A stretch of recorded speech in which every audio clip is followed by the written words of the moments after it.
할렐루야. 오늘 화요 말씀은 사무엘하 21장 10절부터 14절까지 있는 말씀입니다. 아야의 딸 리스바가 굵은 배를 가져다가 자기를 위하여 바위 위에 펴고 곡식 빼기 시작한 때부터 하늘에서 비가 시체에 쏟아지기까지 그 시체에 낮에는 공중의 새가 앉지 못하게 하고 밤에는 들짐승이 범하지 못하게 한지라. 이에 아야의 딸 사울의 첩 리스바가 행한 일이 다윗에게 알려지매 다윗이 가서 사울의 뼈와 그의 아들 요나단의 뼈를 길르한 야베스 사람에게서 가져오니 이는 전에 블레셋 사람들이 사울을 길보아에서 죽여 블레셋 사람들이 베산 거리에 매단 것을 그들이 가만히 가져온 것이라.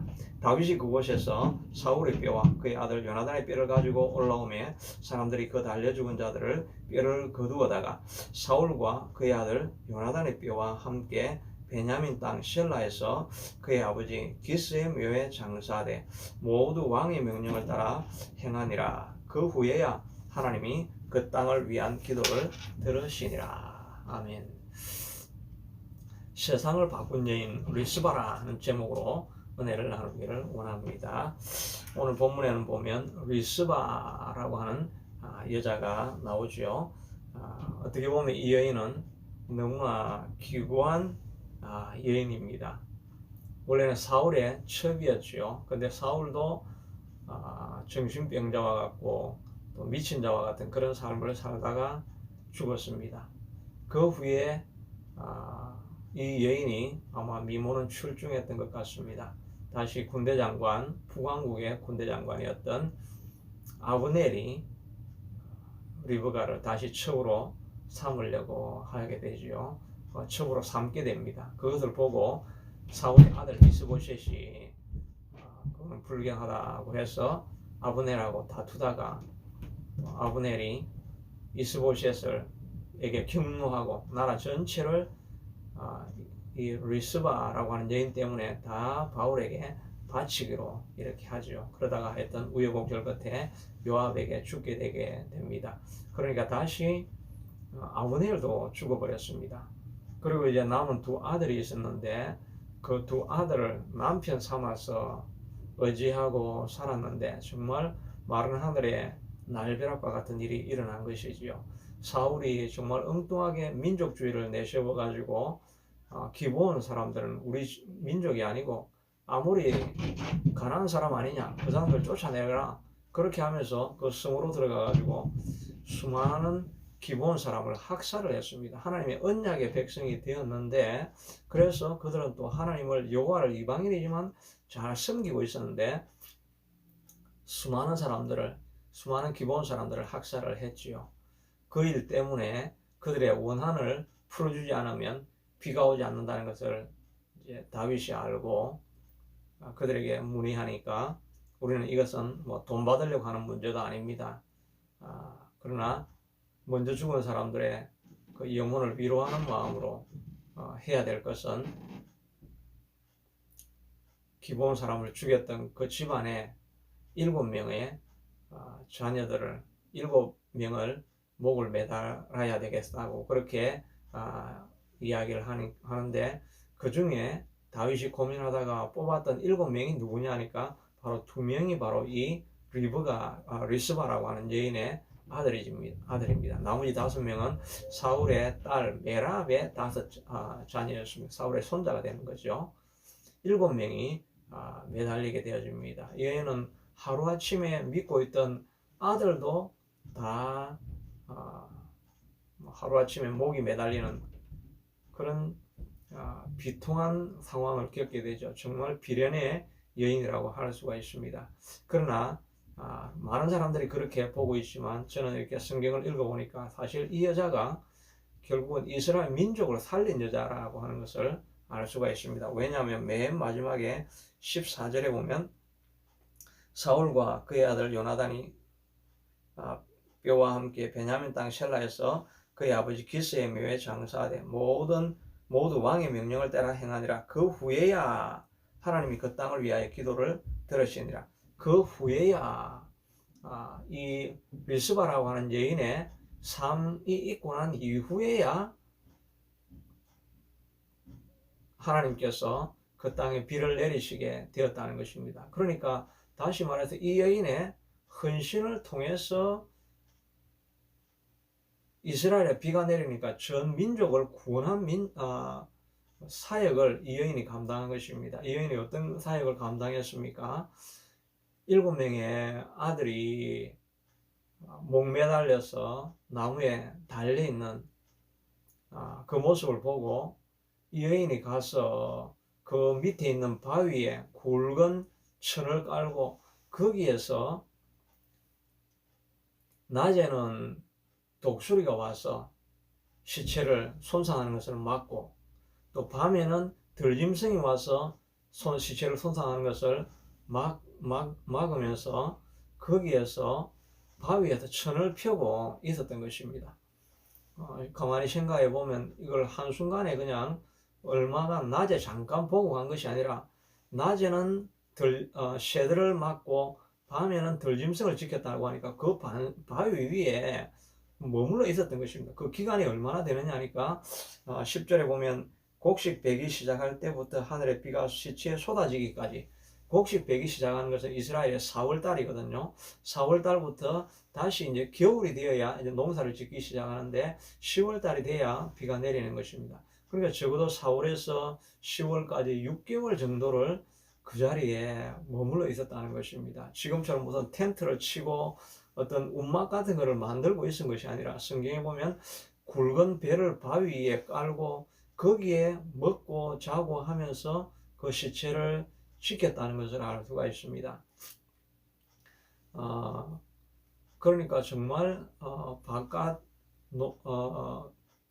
바깥에서 바람과 서리를 맞으면서 6개월 동안을 그 자리를 지키고 있었다는 것을 알 수가 있습니다. 그런데 이것이 있고 나니까 이것이 점점 사람들에게 알려지기 시작합니다. 정말 알려지기 시작하는데 동네에 있는 사람들이 수근거리기 시작합니다. 그 리스바라고 하는 너무나 아름다운 여인이었던 그 여자가 남편도 잃고 아들을 잃고 나서 그 반석에서 세월을 거기에서 보내고 있다는 이야기가 조금씩 동네에 퍼져나가게 되어지고, 이것이 전 이스라엘에 퍼져나가다 보니까 마침내 다윗의 귀에 들리게 되어지고 다윗이 그 이야기를 듣고 그의 마음에 큰 감동을 잊게 되는 것입니다. 뭔가 이 집안을 위해서 해야 되겠다는 생각을 하고, 그리고 나서 맨 먼저 한 것이 사울의 시체가 길르앗 야베스 땅에 있었습니다. 원래는 자기 아버지 기스가 있었던 그곳으로 가서 거기서 가족 묘에 묻혀야 원래 되는 것인데, 그냥 전쟁에서 목이 달아나고 목이 메어지고 있으니까 길르앗 야베스 사람들이 은혜를 갚는다고 거기 자기 땅에 가지고 있는데 그 위에 다윗이 아무 처리도 해주지 않았습니다. 그래서 이 가족을 다시 모아야 되겠다고 생각하고 사울과 요나단의 뼈를 다시 다 가지고 와서 자기 아버지 기스가 있는 그 기브아 마을에 가서 다시 다 묻어줍니다. 그뿐만 아니라 그때에 이 매달려 있던 시체들, 이제 6개월 지나고 나니까 나중에 보면 거기에 뼈를 다 모아왔다고 이야기합니다. 이미 이제 뭐 6개월이나 지나니까 다 썩고 부패해가지고 뼈밖에 남지 않았는 그 뼈를 다 모아가지고 다시 기브아에 가서 가족묘에 다 묻어주게 되는 것입니다.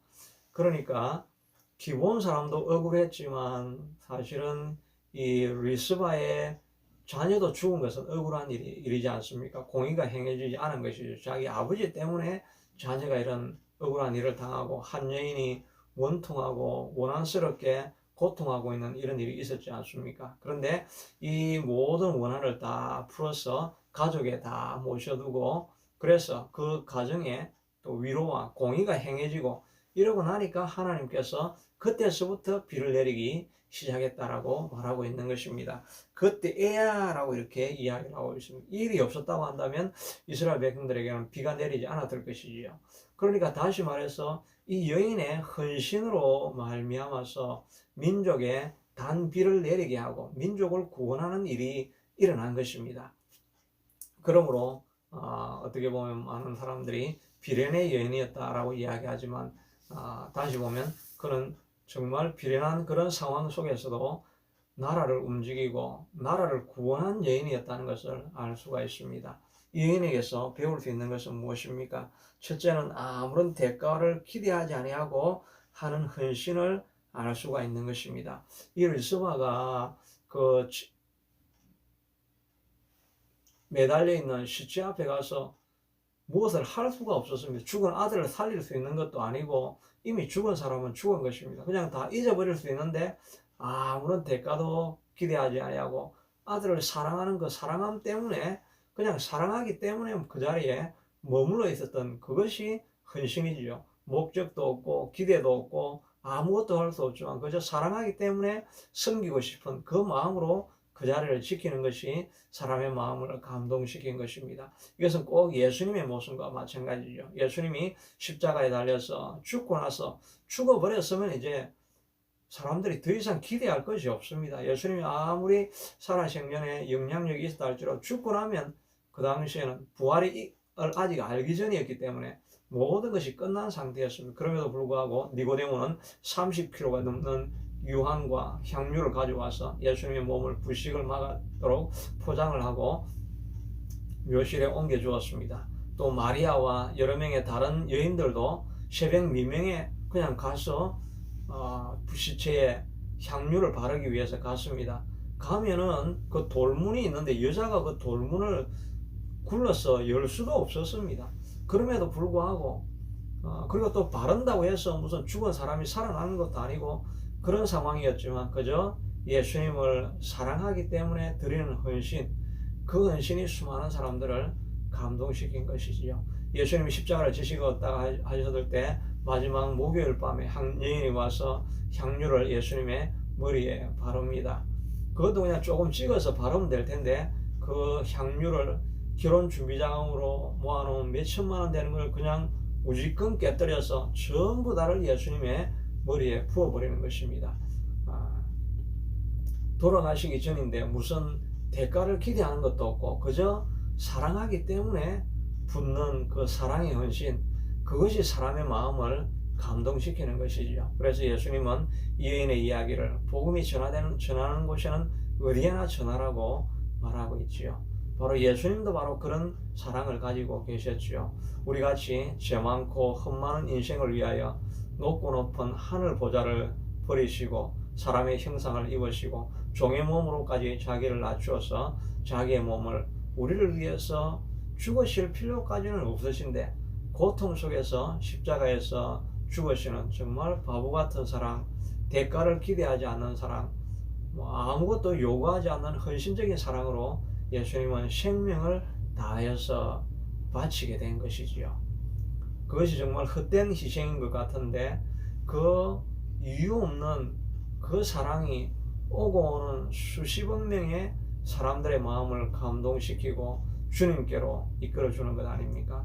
정말 세상을 변화시키는 것은 어떤 기대감이나 무슨 대가가 나오기 때문에 얻는 것이 아니라 아무것도 얻을 것이 없는 대사정이지만 그러나 마음을 다해서 다 드리고 바칠 때 사람들은 바보 같은 생각이 들지만 그러나 그것이 결국은 세상을 바꾸는 힘이라는 것을 알 수가 있는 것입니다. 이런 사랑을 받은 우리가 할 수 있는 것이 바로 우리도 대가 없는 사랑을 붓는 것이죠. 그 결과가 어떻게 될지도 알지 못하지만 무엇을 기대할 것도 없지만 그저 그냥 드리는 것입니다. 수네임 여인도 이런 헌신을 통해서 복을 받았던 사람이지요. 엘리야가 갈멜산과 또 선지 학교를 왔다 갔다 하면서 수고하는 것을 보고 우리 집에 가는 길에 묵게 해줘야 되겠다. 그것도 대단한 희생이었는데 남편과 함께 대화를 해서 아예 우리가 사랑채를 하나 지어드립시다. 그렇게 해서 집에다가 사랑채를 지어드립니다. 그리고 거기에 책상과 또 램프를 놓고 침대를 놓고 그 헌신에 엘리사가 감동이 되니까 이 가정을 위해서 무언가를 꼭 좀 해주고 싶은데 뭘 해줄까라고 물어봐도 나는 바라는 것은 없습니다. 그렇게 이야기할 때 이 엘리사와 그 사환이 앉아서 고민을 합니다. 어떻게 이 사람을 복을 줄까? 정말 그 마음에 감동이 되니까 복을 주고 싶은 마음이 가득합니다. 그래서 사환에게 물어보니까 이 집에 아이가 없다고 합니다. 그렇게 하니까 그러면 내년 이맘때면 너에게 아들이 있을 것이다. 이 여인은 기대한 것이 없었습니다. 그저 하나님의 사람이기 때문에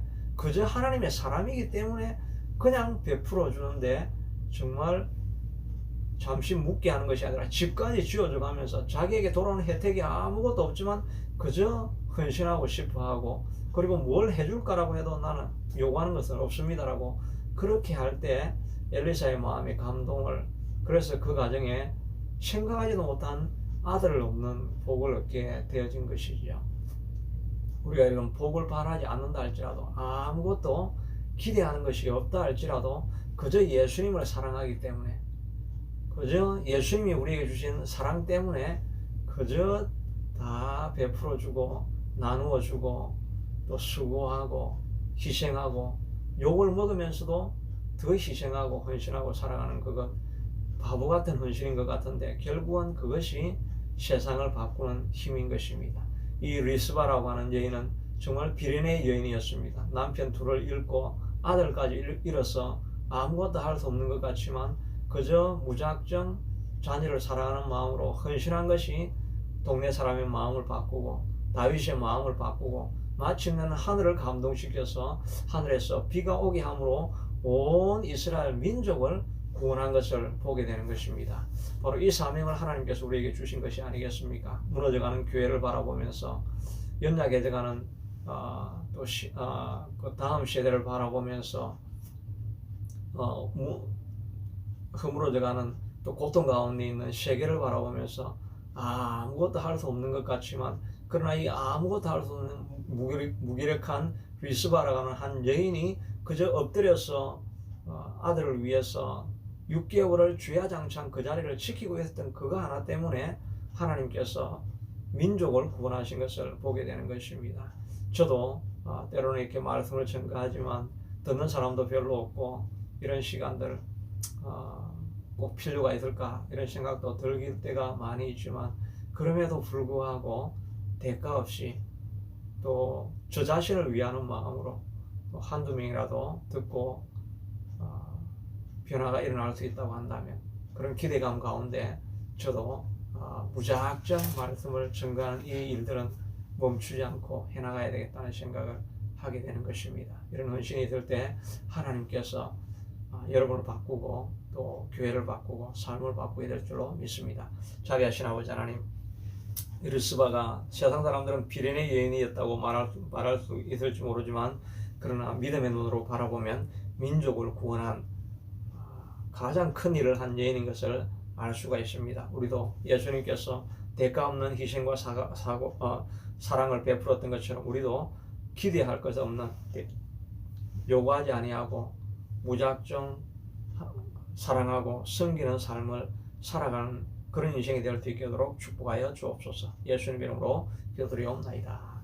오늘 하루도 승리하시는 저와 여러분 되기를 축복합니다.